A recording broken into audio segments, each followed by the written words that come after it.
On est en finale, on est en finale, on est en finale, on est en finale, on est en finale, on est en finale, on est en finale de la Super Coupe. Salut à tous, bienvenue dans cette vidéo pour parler un petit peu de notre cher club, le FC Barcelone, qui a gagné sa confrontation face à Osasuna hier sur un score de 2-0, donc qualification pour la finale de la Super Coupe face au Real Madrid, finale qui se jouera en Arabie Saoudite. On ne va pas s'étaler là-dessus, il faut reconnaître que cette victoire va nous faire du bien. À plusieurs raisons, parce que je ne sais pas si vous avez remarqué, mais nous avons un nulard qui s'appelle Robert Lewandowski qui a cette fois-ci marqué un but et un but qui nous a fait du bien. J'espère vraiment, pour être plus sérieux, que ce but va permettre à Robert Lewandowski d'être le joueur qu'il a été, d'être le joueur qu'il a été en tout cas l'année dernière. Cette année, on peut dire qu'il est complètement à côté de ses pompes. Espérons sincèrement que ce but va vraiment donner à Robert Lewandowski la confiance qui lui manquait. Lors de ce match, le FC Barcelone a joué à hauteur de ses moyens. Nous avons énormément de joueurs qui sont blessés, des joueurs qui sont importants blessés. Joao Cancelo, je n'ai pas besoin de le préciser, quand il joue latéral droit, quand il joue latéral gauche, et même des fois ses apparitions au milieu de terrain nous font beaucoup de bien. Le fait qu'il soit blessé est une perte énorme pour le FC Barcelone.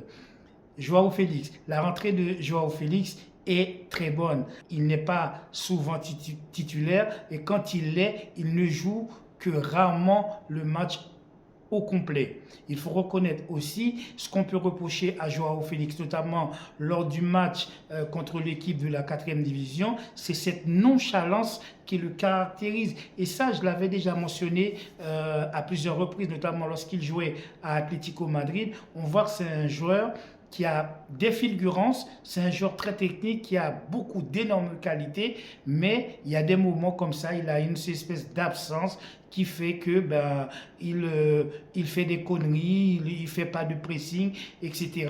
Il va jusqu'à oublier, par exemple, lorsqu'il y a une perte de balle venant de sa part, de se mettre en quatre pour essayer de récupérer la balle. Oui, il faut le dire, cette nonchalance qu'il a parfois, je n'arrive pas à comprendre pourquoi. En tout cas, lors de ce match, je l'ai trouvé plutôt bon. C'est quand même grâce à lui qu'il y a eu quelques actions et même de très bonnes actions. Xavi également a fait des changements que j'ai trouvé assez pertinents. Le fait que Lamine Yamal est rentré très tôt dans le match, ça a changé totalement la physionomie du match sur son côté droit. On voit à chaque fois, il arrivait à passer, à percer le mur d'Osasuna, à apporter le danger et notamment il va égaliser lors du deuxième but. Le premier but va être marqué par Robert Lewandowski sur une passe de Gundogan. On voit que ces deux-là ont l'habitude, en tout cas, il reste un petit peu de reste de ces deux-là lorsqu'ils jouaient tous les deux à Dortmund. On voit quand même qu'il y a certaines connivences entre Gundogan et Robert Lewandowski. De Jong, pas besoin de le dire, comme d'habitude, il fait de très bons matchs et il continue à être l'homme de la situation pour le milieu de terrain. J'ai très bien apprécié également la rentrée de Pedri qui revient de blessure. On avait besoin d'un maestro au niveau du milieu de terrain. Tout le monde connaît la technicité du joueur de Pedri. Le fait qu'il soit revenu est aussi une bonne chose. C'est à peu près tout pour ce qui est du match. Bon, ce n'était pas non plus un match faramineux, mais le fait qu'on ait gagné ce match 2-0 va nous faire beaucoup de bien. Ça va nous permettre de nous présenter face au Real Madrid. Mais là, je dois vous le dire, mes amis, j'ai peur. Je vous signale que ce match, cette finale de Supercoupe, bon, ce n'est pas comment dire, une grande coupe, mais ça compte dans une saison. Peut-être c'est elle qui va nous sauver d'une saison blanche. Lorsqu'on va jouer cette finale en Arabie Saoudite face au Real Madrid, le Real Madrid de Vinicius, de Bellingham, de Cavaral, de Rudiger, etc., etc., et j'en passe, vous savez que ce sera très difficile. Mais il ne faut pas oublier non plus que le FC Barcelone, c'est une équipe qui est capable de battre n'importe quelle équipe. De la même manière que nous sommes capables de perdre contre n'importe quelle équipe approximative, eh bien, on est capable aussi, dans un très bon jour, de battre n'importe quelle équipe. Et je dois vous avouer, pour cette finale face au Real Madrid le 14 janvier de ce mois, j'ai un petit peu peur. J'ai un petit peu peur parce que je sais que notre défense, notre ligne défensive n'est pas au rendez-vous.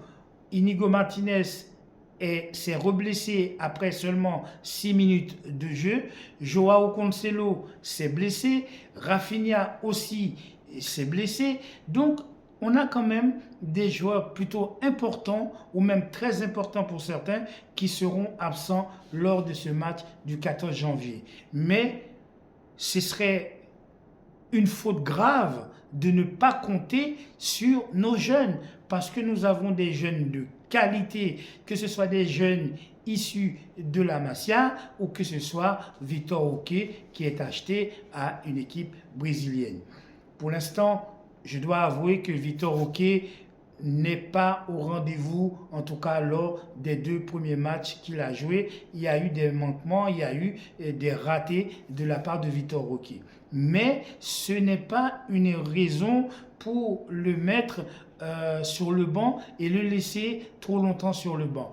Je pense que Xavi doit donner à ce joueur sa chance tout simplement. Et pourquoi ne pas, lorsque on obtient un penalty, pourquoi ne pas le donner par exemple à Vitor Roque pour qu'il puisse marquer son premier but et débloquer son compteur. Peut-être que ça pourra le mettre en confiance. On voit que Robert Lewandowski a commencé à marquer un but hier lors de ce match. Ce but aussi peut mettre Lewandowski dans de bonnes conditions pour la suite de la compétition. Pour l'instant, à la Liga, nous sommes en 3e position. On a encore beaucoup de matchs devant nous, on a encore beaucoup de temps devant nous. Nous sommes tout à fait capables de nous repositionner pour tout simplement pour gagner la Liga. Je suis désolé, le Real Madrid, c'est vrai, batifole en tête un peu avec Girone en ce moment, mais ce n'est pas la raison pour laquelle notre équipe doit se baisser les bras et dire que la Liga est perdue. Pour moi, la Liga n'est pas terminée et ce n'est pas prêt de terminer. Nous avons encore tout notre destin en main. C'est pour ça que nous devons continuer à travailler. Si Xavi avait perdu ce match face à Osasuna, je pense que la situation aurait été très très désagréable pour lui. Je pense peut-être qu'il aurait perdu sa place. Est-ce que ça va être le cas lors de cette finale si par accident, si par malheur, on prend une déculottée face au Real Madrid? Je pense que oui. Normalement, si on prend une déculottée face au Real Madrid, genre 3-0, 4-0 ou 4-1, je pense que Xavi sautera.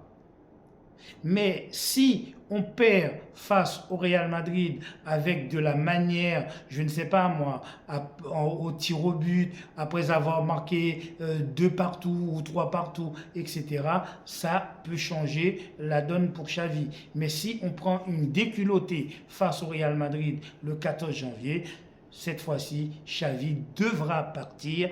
Xavi de lui-même devra donner sa démission. Il faut reconnaître également qu'il est temps que le FC Barcelone pense à recruter un vrai numéro 6. Parce qu'on ne peut pas avoir des joueurs de la qualité de Busquets quand il était là, un joueur de cette qualité-là, et il est parti et qu'on ne le remplace pas. On fait jouer De Jong à ce poste, Tantôt, on fait jouer Gundogan à ce poste, on fait jouer Romeo à ce poste, mais on voit bien que même De Jong, il n'a pas l'étoffe d'un numéro 6, il n'a pas l'étoffe comment il s'appelle, de Busquets pour être aussi bon que l'a été Busquets lorsque Busquets jouait numéro 6. C'est là le problème, le cœur du problème de FC Barcelone. On a besoin d'un numéro 6. Monsieur Laporta, si vous m'entendez, s'il vous plaît, recrutez un vrai numéro 6 pour ce poste. Parce que si vous recrutez un numéro 6 pour le FC Barcelone à la trempe de Sergio Busquets, ça va libérer totalement De Jong qui pourra jouer un peu plus haut parce que De Jong, il faut reconnaître quand même que son jeu est porté plus vers l'avant que vers l'arrière.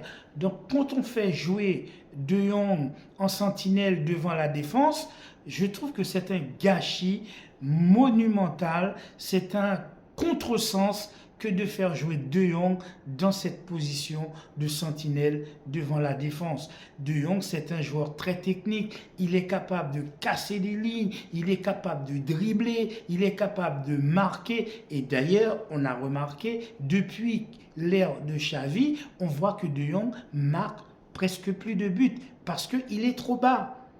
Dans sa position, il est trop bas. Or, s'il est placé un peu plus haut au milieu de terrain, eh bien, il sera capable non seulement de casser des lignes par sa manière de porter la balle vers l'avant, par sa ligne de passe et surtout par sa technicité. Il faut vraiment absolument que De Jong puisse jouer quasiment à la même hauteur que Pedri de manière à apporter un espèce de surnombre dans notre attaque. Et pour cela, il faut avoir un gars qui soit solide en numéro 6 derrière, parce que Gavi, on sait que Gavi est très solide. Malheureusement, vu le nombre de blessés qu'on a actuellement, Cancelo, Gavi, Rafinha, Inigo Martinez, Marcos Alonso, Ter Stegen, etc., on ne peut pas se permettre de se présenter face à des grosses équipes que sont les Real Madrid,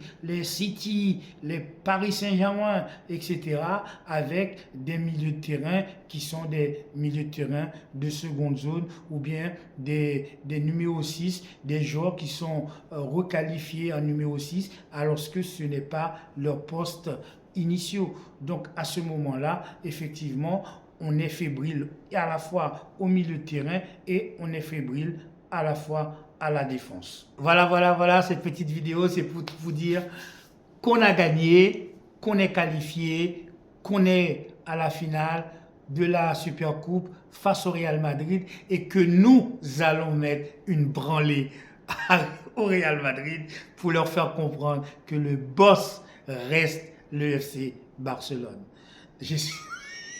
J'espère que cela ne va pas nous apporter la poisse, mais bon, espérons quand même, il faut toujours espérer. Tant qu'il y a la vie, il y a de l'espoir.